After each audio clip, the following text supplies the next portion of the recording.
Is this considered racist? But I'll tell you exactly what I said and why I said it. Okay, go ahead. I said the pretext. I went through a whole windup. I said United Airlines is saying that they want 40% of all their pilots to be people of color or women.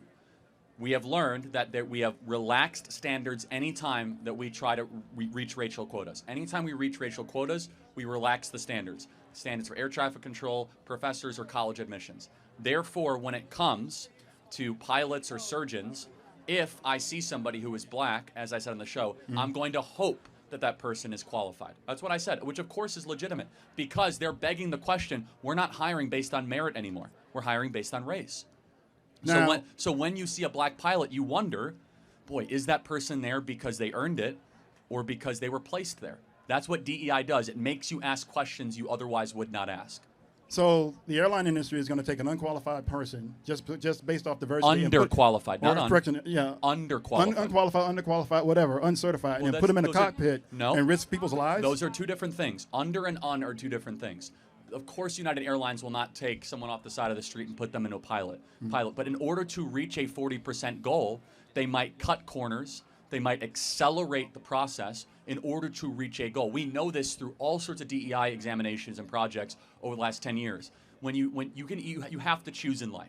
Either excellence or racial quotas will end up being the most important. And both cannot simultaneously exist. It's never happened before. Okay, so when we talk about DEI, well, who benefits the most? Because black people really don't.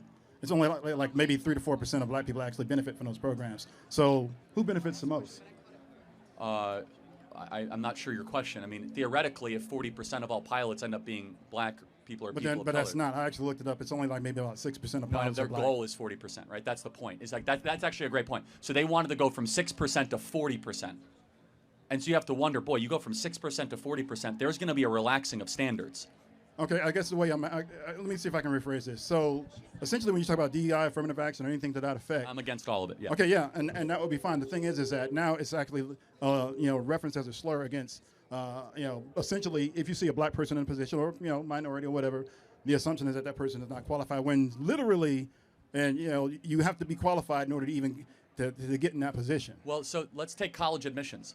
So this is a great example. At Harvard, we learned because of new revealed documents that black students were having test scores that were 30 to 35% lower than their white counterparts.